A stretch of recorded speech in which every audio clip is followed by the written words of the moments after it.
Hello everyone, welcome to my class. So today in this episode, I'm going to discuss about the concept of the production and cost in that shapes of average, marginal as well as the total curve. And in the previous episode, we have discussed about the theory called law of variable proportion, and finally you came to know about the theory of the law of variable proportion and the relationship between what input and output and how it performs in the short period of time. Okay, then now let's see about those today's concept. Shapes of total product, marginal product and average product curves. An increase in the amount of one of the input, keeping all other inputs constant, results in an increase in output. This you know that already. Means an increase in the amount of one of the input. So whatever the input, okay, if it is the amount of input, it is increases, and keeping all other inputs constant, remaining all we keep as a constant, and as a result what will increases? Output will increases. Okay, the total product curve in the input output plane is a positively sloped curve. So this you know that already. What? The total product curve in the input output plane is a positively sloped curve. Means at the beginning only total product curve it has been increases, and afterwards what? It has been diminishing rate. Okay, so total product curve in the input output plane is a positively sloped curve. Then now let's see about one of the diagram. In that diagram we can observe the shape of the total curve for a typical firm. Then let's see about that diagram. Dear students, you just observe in this diagram here. Here we can see that OL means OX axis, that is what labor, one of the input, and OQ1, that is what output, and here TPL in the sense total product of L unit. So this is for the diagram. Here we measure units of labor along the horizontal axis. So this one, units of labor is there, no, OL. So this is what in the horizontal axis, and output along with the vertical axis. Okay, so horizontal axis means x axis, unit of labor, and in the y axis, that is output.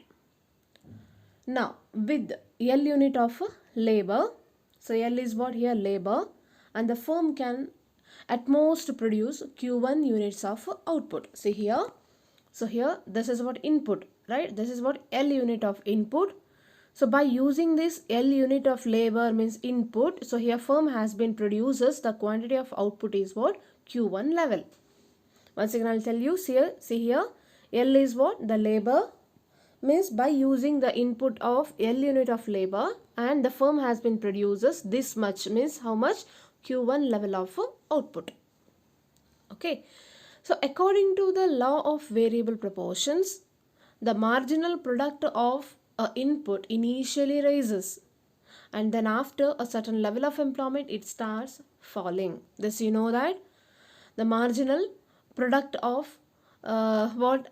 Input means you can observe here in this, actually here the marginal product has been initially increases, and afterwards it has been a what? That is fall down, start falling. This here we observe in that as diagram in theory of law of diminishing, sorry, law of variable proportion, right?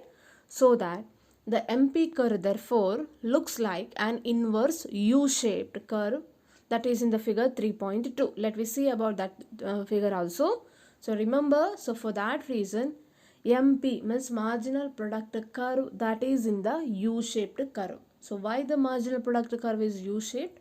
Because marginal product of input it initially increases, rises, but afterwards it has been what? That is falling, so that the MP curve, that is U-shaped curve. Okay, Then let's see about that diagram also in the diagram 3.2. See here, in this diagram we can observe both the average product as well as the marginal product curve, what I said in the 3.2 figure. So now, as we increase the amount of input, as a result, MP means marginal product also rises, right? That means if it is input increases, at least one of the input increases, as a result marginal product also increases, and AP being average of marginal products, it also increases but rises less than MP. See in this diagram here. So here this is what OL unit of labor, same unit of labor here used, and this one green color is what, that is MPL means marginal product, and AP is what, that is average product of L unit. Okay, so now as we increase the amount of input, then automatically MP has been increases. Input if we are increasing the input, then automatically marginal product also increases. Okay, and AP being the average of marginal product, AP means what, that is average of a marginal product means per unit of a marginal product. This you know that average product. AP is what, the average of marginal product, and it also rises but rises less than MP. Why? See here, this is what MP, it initially it has been increases than the AP. So here MP is higher than the AP. Okay, so that if it is the input increases, automatically the MP also increases, but later on the stage it has been falling. Okay, and at the same time AP being the average of marginal product, it has been increases but it is less than the MP. So here AP also rises but it is less than the MP because AP is less than the MP. So this is what the product called as, or shape of average as well as marginal product curve. Then after a point the MP starts falling. So this we know that at the beginning it has been increases and afterwards it has been falling. Okay, however, as long as the value of MP remains higher than the value of AP, then the AP continues to rise. So that, however, as long as the value of MP remains higher than the value of AP, because you just observe here and here, okay, this point as well as this point, as long as MP has been increases than the AP, and afterwards the AP also continues to rise. Okay, once MP has fallen sufficiently, so once from this point it has been fallen sufficiently and its value becomes less than AP. Now it is, see, once the MP has been falling, now the value of MP is less than the AP. Now here in this part AP is higher than the MP. Understood? Once again I'll tell you. See here, it is MP has been raises than the AP. That means MP is greater than the AP. Okay, and once MP has sufficiently fallen, as a result its value become less than AP, because here AP is greater than the MP.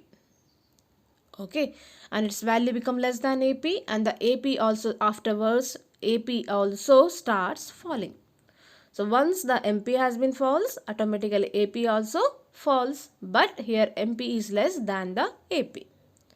Okay, so that we can say that AP curve is also inverse U-shaped. So this both are U-shaped. So MP curve as well as AP curve. So these are both are the inverse U-shaped. So this is inverse U-shaped.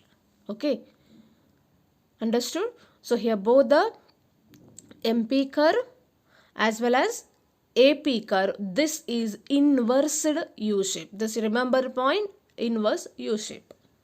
Okay, why it is inverse U-shape? Because at the beginning MP has been increases, okay, than the AP, and sufficiently it has been diminishes, and at the same time AP has been increases, but afterwards it has diminishes, and it expresses was, that is inverse U shape curve, that is both the AP as well as the MPL curve.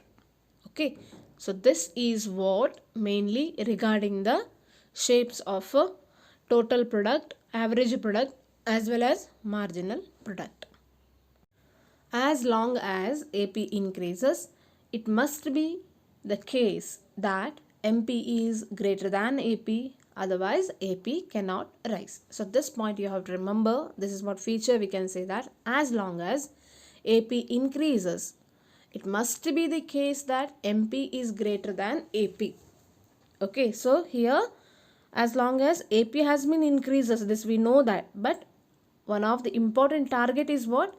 So here MP is greater than the AP. Okay, similarly when AP falls, MP, that is to be less than the AP. This point you have to remember. Once again I'll tell you.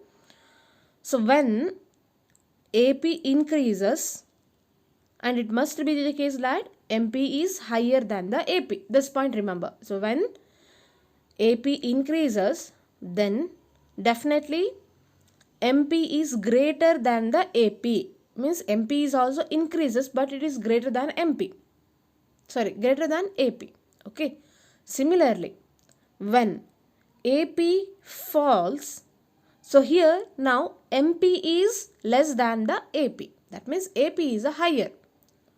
Okay, and it follows that MP curve means marginal product curve cuts average product curve, that is from the above, from its maximum. So here both the curve it cuts here. See here. That means marginal product curve cuts average product curve from above as its maximum. So this is what maximum point of this two curve. So here it cuts both the AP curve as well as the MP curve. This is what intersect point. Okay. So in the figure 3.2 means this is only, it shows the shapes of AP and MP curves for a typical firm. Here AP of factor 1 is maximum at L. So here AP factor is maximum at the labor unit L, and to the left of the L, left side of L means this part. Okay. So here AP is rising and MP is greater than the AP. This point you remember. In the left part of L, okay, this is what L, labor unit. So this, in this left part means this is what left part. Here it is AP increasing, but MP is what? Greater than the AP. Okay. And to the right of the L, this is what? Right side. So right of the L, here it is AP is falling, but here MP is less than the AP. Understood? So once again I'll tell you, in the left side of L, here it is AP is rising, but MP is greater than the AP, means average product curve. And in the right part of the L, here it is AP is falling, but MP is less than the APL.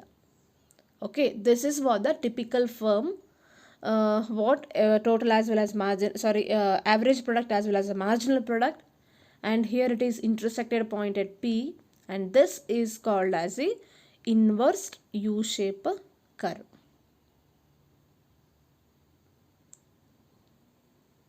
Okay, so this is what the inverse U-shaped curve from both the average product curve as well as the marginal product curve. So this is exact the shape of a total, average as well as marginal product in a particular typical firm. Okay students, so then next remaining part we'll discuss in the next episode. Until then, please practice those topic. Thank you.